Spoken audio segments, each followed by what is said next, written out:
Hi, I'm Keith. I'm Danny. And I'm Kavan, and we're After Seven. And you know I got soul.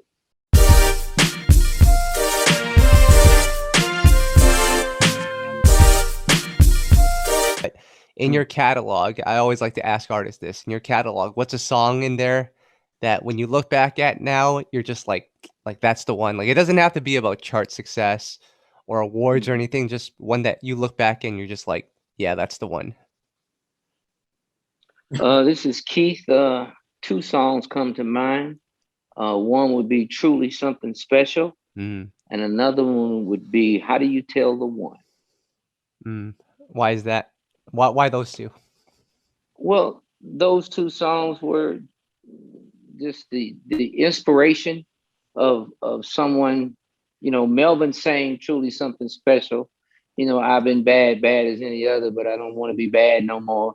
I Hmm. mean, the lyrics of that song and then the climax of the exchange between him and Kevin was a magical moment um, in that song. Even though it didn't become a single, it was a Yeah, special song. Daryl Simmons ended up Face wrote it yeah, and produced it, but Daryl Simmons ended up doing the vocals with us on it, and it was a special song.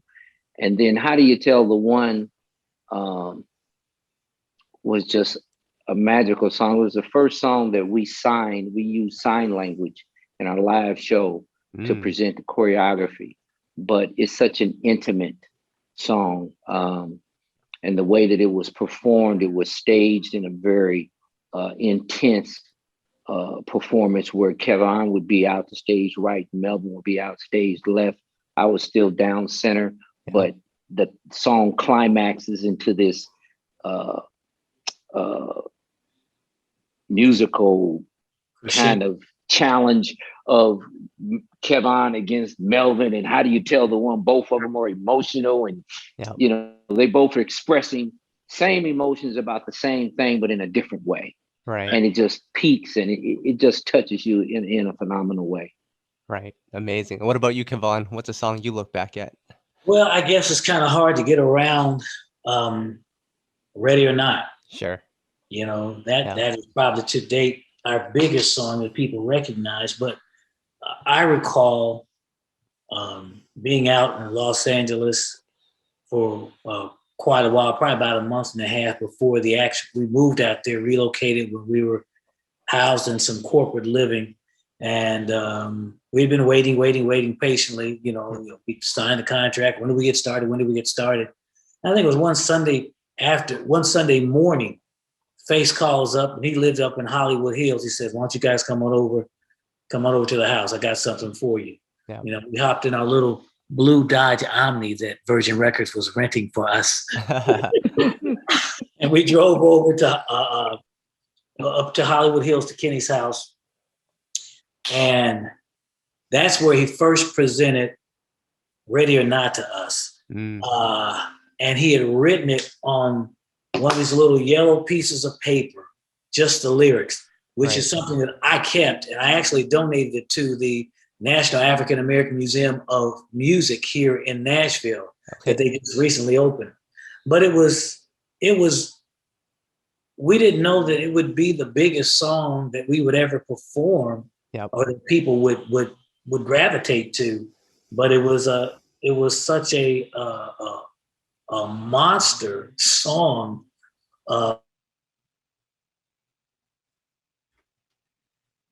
Even it just said it reeked so much of intimacy and just dripping with. It felt like just so much love was in this song, just like all the things you could hope and wish for. He balled it up in this song and said, "Come on over. This is the song. What do y'all think about this? Blah blah blah." Well, hey, Yep. we're with it. So that's one song, of course. And then I guess I kind of gravitate to the song written by Diane Warren. It was for the 90210 Beverly Hills Yep. soundtrack called "Not Any Flowers in the Night." Yep. Mm. I just love that song. I don't That's know a what else to say. Just that's a great song. love that song. Yeah. And then of course, Danny, you just joined the group. Yeah. Most recently, I'm sure you've been a fan of After Seven for many years. course, you have the new single out now, all of you guys with Bittersweet. So, Danny, could just kind of take me through your love for After Seven, even prior to joining this group, and trying to figure out how to integrate yourself into a group that's been doing it for so many years. Right on. Well, After Seven's always been a great inspiration to my coming up as a singer. So much so that I remember when I first got my first job, and once I got that check, the first thing I did was run to the music store. At that time, they had Tower Records, Strawberries, so I went to Tower Records. But anyways, the CD, one of the CDs that I had to get was After Seven, and it was the very best. It was 1994 or something like that. Yeah. So that's my first check. The first thing I'm gonna do is get music. Yeah. I was rocking that joint from beginning to end. Like, yo, I mean, because I already knew about their songs. It's just I wasn't old enough to buy records, of course, until at that point. But to bring it back to what you were saying before, the song that stick out to me the most, one of the songs or whatever, was a song called "Taking My Time." Okay. And I'm a fan of power ballads. I grew up in the 80s and 90s.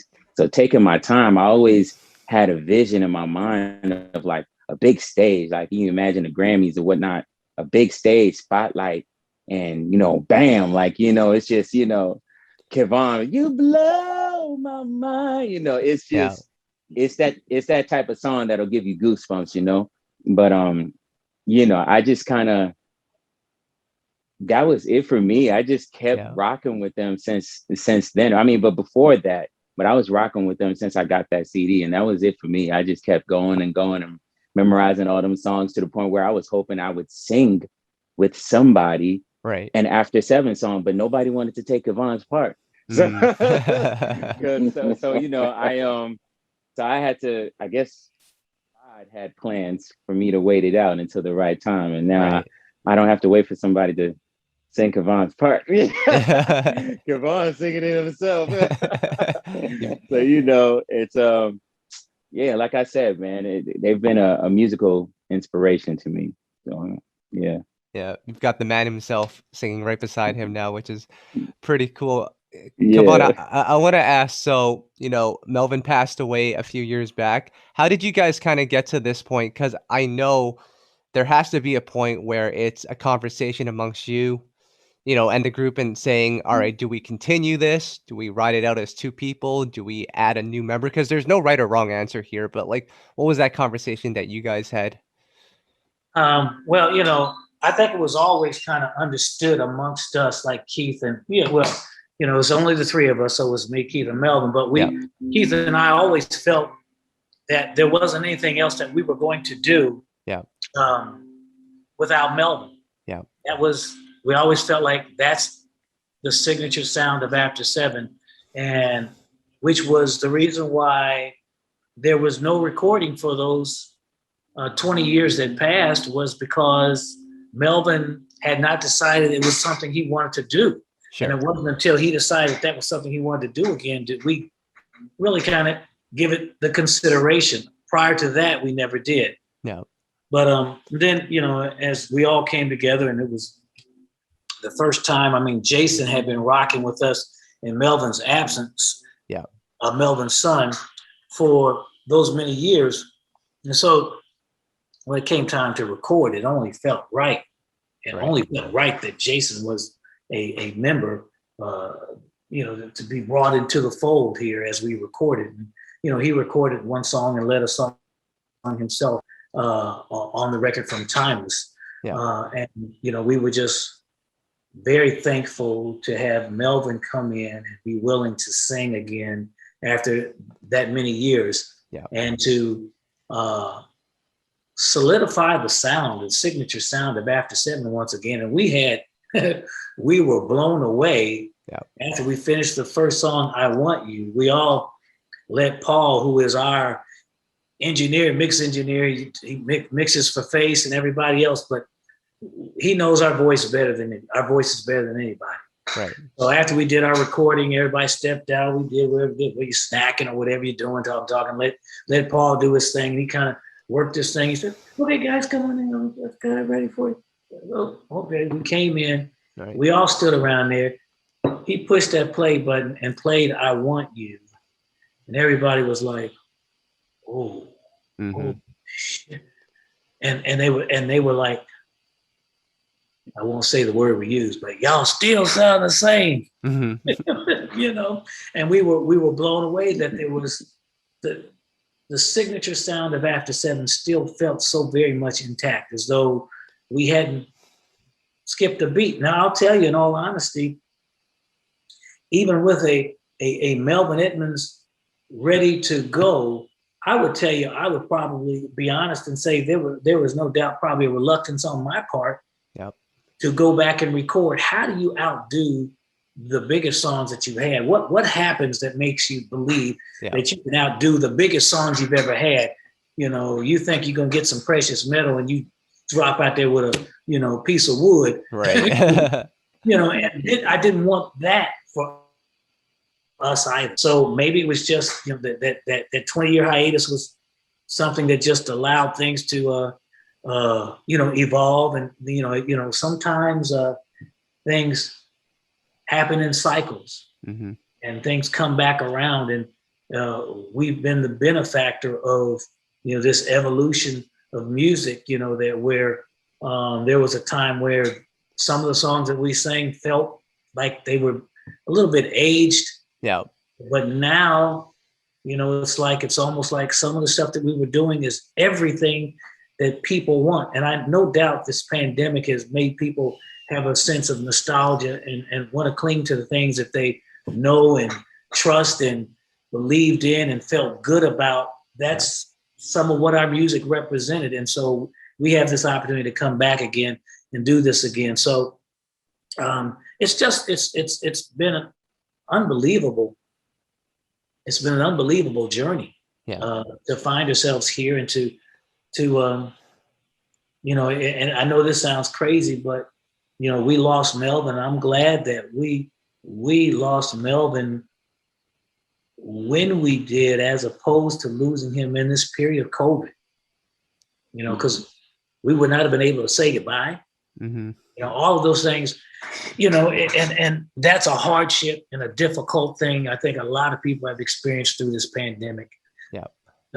We've had, like I said, we've had some victories, but it has definitely been a period of, it's been bittersweet, like the song, some victories and a lot of losses and a lot of hardships on people and stuff like that. So losing Melvin was difficult, but I also knew that we had to figure out how to carry on this business of After Seven music, Right. And in time, it eventually things flushed out, and we wound up making some changes. And I think it was just a timing thing. And we ended up bringing Danny in. He seemed like he had the chops and the skill set, and he seemed to be hungry for an opportunity. Right. And we thought, okay, well let's try him. Let's try him on and see what he can do. Right. And that's kind of what it was. Right. Talk about adding Danny to the group, because Melvin is Melvin, and he's the original sound with you guys. The texture is going to sound a certain way. Right. Danny joins the group. How has the texture evolved? Is it similar? What were you guys looking for when you added Danny to the group? I think we were looking. Every individual is different, and they're going to have their own sound and texture and tone. But I think that Danny's tone and his ability to assimilate, if you will, to get as close to a sound, I think was, I think as close as we possibly were going to get. Everybody's going to bring something different to the table.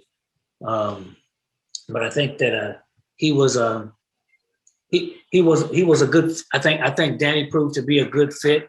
More importantly, again, I just think that I think it had a lot to do with the hunger, the passion, a willingness to be open and learn what it was that we needed him to learn, where we needed him most, how we needed him to deliver. Sometimes folks can,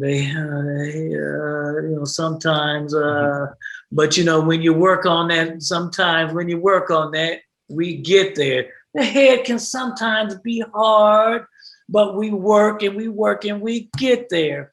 And Danny was open. He really, he had an open mind to it, and just eager to figure out what would it take to bring about this blend. I can tell you, my voice and Keith's voice are very much a critical part of the sound of After Seven. Yeah. Keith brings the warm body and bottom. His voice was the voice that kind of brought these other two voices, let it sit just right, and so Danny has that ability to bring his own tone, which I think is not far. Some people might think his tone is kind of similar to mine, but I think Danny's kind of a slight chameleon. Right. He can kind of go a couple different kind of ways with his tone. So because he has that kind of ear, can pay attention. It's almost like what Jamie Foxx can do. Okay. He can give you John Legend. Yeah. He can give you Ray Charles. Yeah. And be real close to the tonality of those individuals. So I can't say that Danny has that kind of ability, but he definitely is capable of making adjustments vocally for us. Right. Amazing. So Danny, I got to ask you, as the new guy in the group, of course, as the new guy, you're going to get a lot of responses from After Seven fans. Some are going to embrace you. Some are going to be not too sure. Like, what's the feedback that you've gotten, and like, how do you kind of manage all those things? Because you're new to the group. There's going to be different types of comments. Just talk about that. That's a good question. I'll tell you, before After Seven, one of the things that I've learned is it's easy. It's very easy to focus on the negatives, Yeah. And things like that can get you down. But I will say that there hasn't been any negatives coming at me with That's After good. Seven. Yeah. And if there were, I would really be focusing on the positives, the people that have been embracing me and following me and just, saying, welcome to the family. You ain't Melvin though, but you got this, baby. You got this. You know what I mean? It's an honor. It's an honor nonetheless, and I embrace the positive out of it, rather than even think about the negatives, But fortunately for me, After Seven fans have been nothing but positive. So I'm grateful. Yeah. It'll be exciting to see you on the stage with these two guys, just to see what you guys can do there. Yeah. Looking forward to that. Keith, when it comes to the new music, so Bittersweet came out, and I feel like when I listen to this song, it still sounds like After Seven, but I think you guys are coming with a little more of a progressive sound with that single. Just talk about your approach with that record. Well, the song was written by a male and female duo called Shakespeare out of Los Angeles, and the track was done by a guy, Jay Cash. And I think their younger producer, their ear, and what their approach to producing and songwriting was different for us. Yeah. But they sent us about 5 or 6 tracks, of which Bittersweet seemed to have more substance in that particular record. And that's kind of what, there may have been 1 or 2 other songs that we could have selected, but the Bittersweet had the most substance. And then when they went in and produced it, they built it up a little bit bigger than it was on the demo. Yeah. But their vibe, and for me, I look at their music as more vibe music. Yeah. Not typical R&B. Yeah. But I think what our approach is that we weren't going to change who we are. Yeah. We're going to still try to swing and sing the hook, sing in the pocket, sing with the flow. But the track offered us something extremely different. Right. It gave us these rails that put us in a car. Well, a lot of times we describe a track to a car. You know, like Right. you could be in a Cadillac, you could be in a Mercedes, you could be in a Rolls, you could be in a Bentley, you could be in a Maybach. All them cars are going to take you to the same place. It's just how you show up. Yeah. And so typically our music, we've never been in a track like that. Yeah. But that track appealed to us because it bridged old lyrics talking about love and relationships. Yeah. And then they put this funky beat, this low end on it. So it automatically opened us up to a different uh, uh, different group of fan potential. Right. So we didn't know if that was going to be a first single or not, but we did feel like that song was so different that it would make people say, dang, what are they doing? Yeah. So, you know, we almost didn't do the song. And then, you know, it became the second to the last song that we went ahead and recorded it. Yeah. And it turned out to be the first single phenomenally. Wow. Because trust me, Unfinished Business, it's got partners to that song that, you know, we're going to blow you away. I mean, we have dance music. You know, we've never been able to give you a track that you, right. You know, you ain't never got an After Seven record like that. So, Right. you know, we're bringing the Steppers music. We're bringing line dance music. So when you put that song around the other stuff, of course, we got the ballads, Yeah. the big ballads. When you put that song with this combination, it makes for a phenomenal record that we had no idea what we were getting into when we started, and Right. it just seemed to grow and grow and grow and grow. But Bittersweet definitely is a song that we're very, very proud of. Even the choreography that we're doing in the video, we're working on live show right now, and the experience of what we're doing with that song is young, it's flavorful, it Yeah. feels good. So, you know, we've been blessed as always. Amazing. God makes a way, makes the way. I mean, we never know. We start out going in one direction, and you know, a door opens and we walk through it. Yeah. That's amazing. Kavan, I gotta ask, because on your last album, you know, you had those Babyface records and they did so well on radio. And, you know, just from what Keith's talking about, you guys are kind of switching it up this time around. You're gonna give us a different flavor. Just talk about taking that risk, because you guys can easily go back to those ballads, those Babyface ballads, and hit the top of the charts with those. But at this point in your career, still taking risks, like, just take me through that. Well, I mean, if you don't take risk, you're not going to grow. Yeah. And that's what we understood. We could do this same thing or similar thing and be right where we have been. We could stay right in the same place, and nothing at all wrong with that. But you know, as artists, and to have been here for over 30 years, you know, sometimes you want to try something different, right? And oftentimes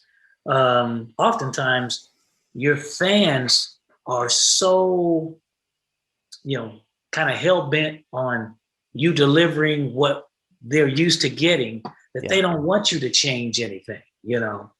And we're just tickled pink at this point, that at this stage in our career, that we were willing or open enough to go for a different type of approach, and that more importantly, our fans were willing to go with us, because this is a stretch.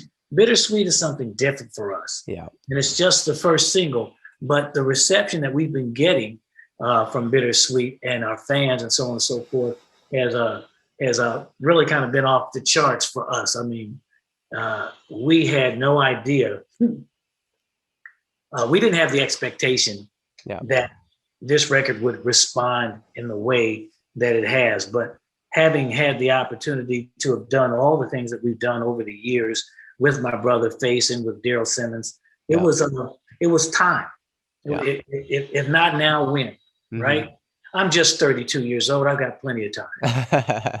Right now. No.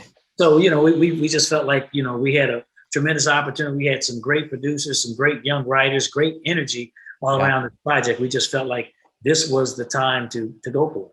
Right. Yeah. Danny, with this new album, Unfinished Business, of course, this is your first time recording a project with After Seven. You know, what was that process like? You know, you grew up listening to After Seven, so you know that there's a sound attached to the group. You know, this is the first time you're a part of this. Like, just take me through that experience from your perspective. Well, from my perspective, once we got into the studio, we knew what time it was. Yeah. You know, we've spoken many a times, and this was not a matter of, you know, playing around. This is a matter of serious business, unfinished business. So once I got in the studio, once I got in the booth, you know, I took it very seriously, you see, and so seriously that I started doing all these singing and, you know, riffs and everything like that, or whatever. And they had to tell me to slow down. Hold on, wait a minute, hold on. That's not what we talked about before. Slow down, easy. You know, we need you to whisper to the ladies, you know, sing to the ladies. You know, not every woman wants to be screamed to death, you know. Yep. But you know, the process was very, very educational for me. It was amazing. There were many magical moments for every song, for every session.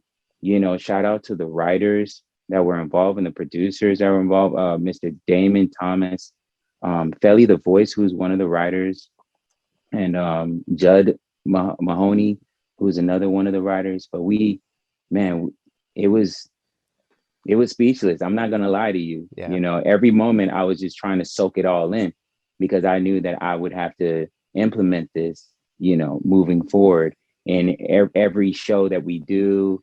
You know, just yeah. That's amazing. What's that record like Damon Thomas sound like? Because he's one of my favorite producers. You know, of course, he worked with Babyface, part of the Underdogs. Like, is that a ballad? Like, what? Oh, he's given us a mirage of all flavors.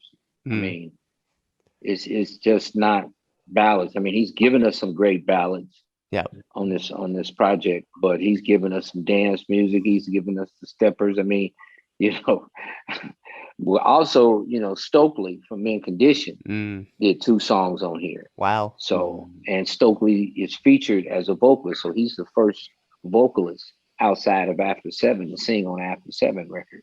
Wow. But all of the producers and songwriters have given us like their best. This wasn't a project where it was approached. Okay, I'll give you a couple songs, man. You know, we got you. Now, it was people digging deep in their bags, going and creating every song that Damon did. Yeah, he was creating. Now there are a couple of songs that Kevon and Damon had done years ago, songs that didn't make Kevon's solo project. And that are on this project, but they've been beefed up. This, you know, they work, they fit. Right. But all I can say is that they came to the table with their best. Nice. So it wasn't, and a lot of this stuff, like we recorded 12 songs. There are no extra songs in the inkwell. You know, everything that was recorded is on the album. Nice. So that's kind of like After Seven's history. We whatever they write, whatever we sing, that's on the record. There are no reservoir. There is nothing left in the vault. It's all on the album. Wow, so that's amazing.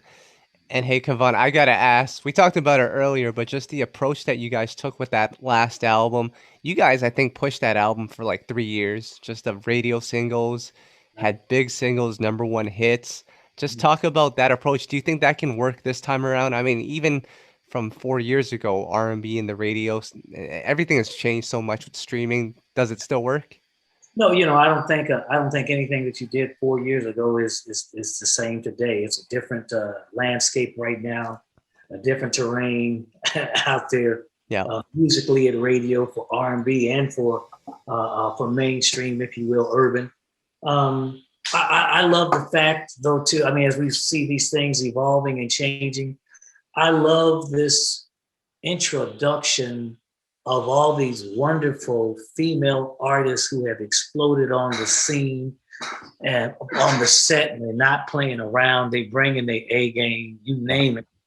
You know, you can go from Summer Walker to Snow Allegra to Her to Jasmine, and I know I'm gonna be missing some, but they're delivering, and it's a new and different time right now. You know, Lucky Day on the male side, Daniel Caesar. There are just a lot of new artists who are delivering, but they're much younger. Yeah. One. So what we were able to do 3 or 4 years ago, I don't think we'll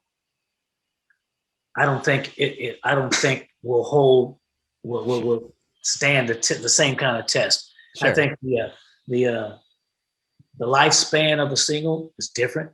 I think things are happening a lot quicker. Yeah. And there is a plethora of a lot of new artists and new music hitting the charts at the same time. Only so much it's only going to stay for so long, because you got something new. This is what happens here in the States. That new music just keeps coming. It doesn't stop. And it's just it's open wide right now. It's wider than it was when we came out in 2016. And with that being said, we're glad to be in the game. Mm-hmm. We're just glad to be in the game right now. That's amazing. Yeah. So, new album set to drop soon. Can't wait to hear it. Is there anything else coming up or anything you want to just touch on? Really, we're just trying to position ourselves. We're just really over the moon excited about what's happening with Bittersweet. It's reacting in such a responsive way to people at radio and so on. So we're pinching ourselves as this thing unfolds, because it's doing something at radio that none of our music has ever done in the past, in terms of a lot of these stations picking it up and picking it up early. Right. So that bodes well for us, I think. So we know that this is a one day at a time. Yeah. Situation here. It's all unfolding, and what we try to do is rise to the occasion. It's not what we try to do; that's what we do. We rise to the occasion, no matter what the situation is, whether it's video, whatever it's called for. We've never been afraid to do the hard work. Right. So, so that being said, hey, whatever comes our way, we don't know what else is in store. God allows all these things to happen, and we just want to be willing participants as we continue to step through on this journey.